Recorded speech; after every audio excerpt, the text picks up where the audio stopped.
Juan Kapitulo 6, versikulo 35. Si Jesus miingon kanila, "Ako mao ang pan nga naghatag sa kinabuhi. Ang muari kanako dili nagayod gutomon, ug ang mutuo kanako dili nagayod uhawon." Ang mga puno Pan sa kinabuhi. maglikon unta sa mong pagtuo ug gagaka kami sa pagtuman sa imong mahal nga kasuguan. Ang Ginoo manaa kaninyo. Santo sa Ebanghelyo sumala ni San Juan. Doon sa krus ni Jesus, nagbarog ang iyang inahan kung igsuon sa iyang inahan, si Maria nga asawa ni Cleophas ug si Maria Magdalena. Pagkita ni Jesus sa iyang inahan ug sa tinunan nga iyang gimahal nga nagbarog didto, mingon siya sa iyang inahan, "Babae, siya ang imong anak." Unya miingon siya sa tinunan, siya ang imong inahan. Si Maria, dito na magpuyo sa iyang balay. Humanin ni si Jesus kanasayod nga ang tanan natuman na. Ug aron pagtuman sa kasulatan, miingon, "Giuhaw ako." Dito may usa ka panaksan nga puno sa suka. Ang gitunlob nila ang espongha sa suka o gibutang sa usa ka sanga sa isopo o giisa nila kini ngadto sa iyang baba. Human makatilaw sa Jesus sa suka, mingon siya, natapos niya. Namiduko siya ug namatay. Ang kadaguan sa mga Hudiyo naghangyo kang Pilato nga balion nila ang bitiis sa tao ug gilansang sa krus. Unya kwaon sila. Gihibaw nila kini kaadlaw man kadto sa pagpangandam ug dili sila buot nga magpabilin ang mga lawas dito sa krus sa adlaw ipapahulay kay umaabot naman ang adlaw ipapahulay. Balaan man kaayo. Busa na ngadto ang mga sundalo ug ilang gimamali ang mga bitiis sa duha ka tawo ug ilansang sa krus uban kang Hesus. Apan sa pagduol nila kang Hesus, nakita nila nga patay na siya. Busa wala sila nila balia ang iyahang mga bitiis. Apan ginamit ang iyang bangkaw, gidughak sa usa sa mga sundalo ang kilid ni Jesus ug diha-diha mibuhagay ang dugo ug tubig.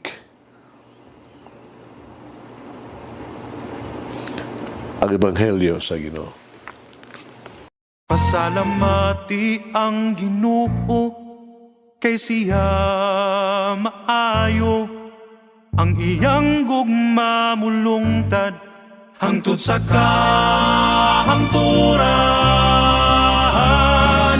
Pasalamati ang Diyos sa tanang mga Diyos, ang iyang gugma malungtaron. Pasalamati ang Ginoo sa mga Ginoo, ang iyang gugma balungtaron.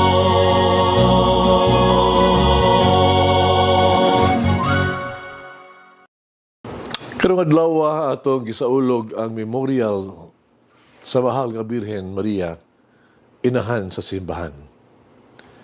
Kini mga selebrasyon nga gipasugdahan ni Pope Francis ni adtong 2018. Usa-usab ka extension sa celebration sa atong simbahan diya sa Pentecostes. Atong unang inahan, si Eva, ang inahan sa katawhan, ipakyas ka nato. Apan si Adan, gidala nila ang sala, uban ni Adan, idala nila ang sala dito sa paraiso. Bisan pa, dili kini ang katapusan sa istorya. Uban ni Maria, ato nakita ang usa ka bag-ong ehemplo sa pagkainahan, sa physical o espirituhanon. Nagpadayon si Maria kundi nakulog si iba. Busa, uban sa sugilanon sa pagkapukan sa tuang unang gilikanan, ang liturhiya karon nagpadayag si Ebanghelyo ni Maria sa tiilan sa krus, uban ni Jesus nga nag-antos alang sa kaluwasan sa katawhan.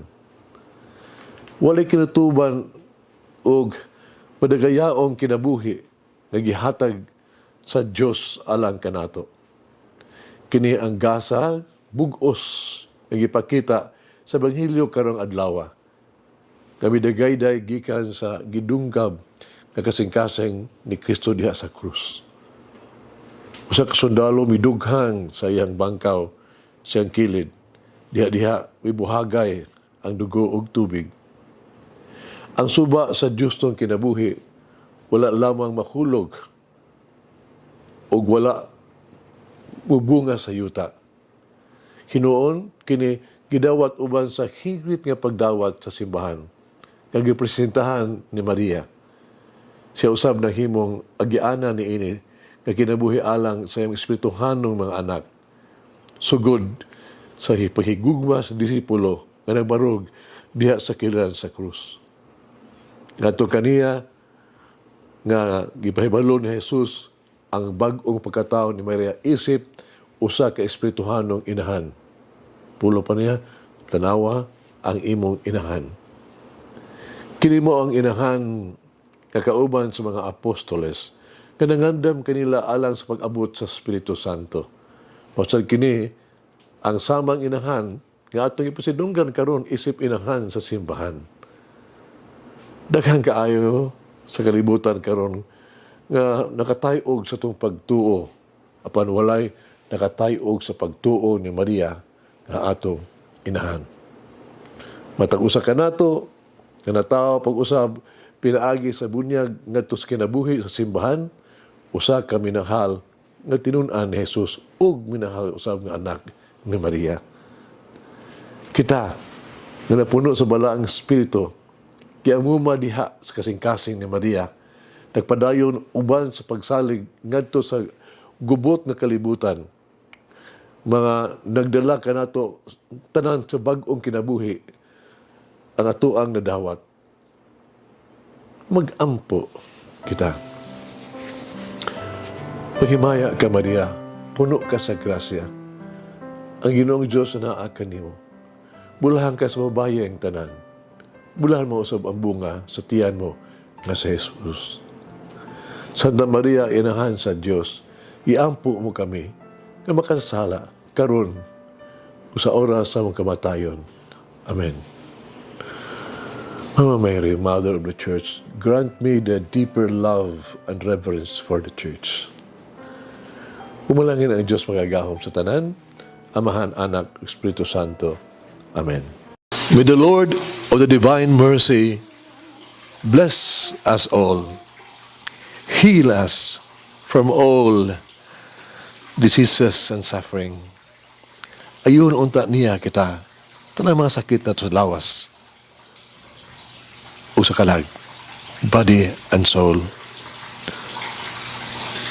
In the name of the Father, the Son, and of the Holy Spirit.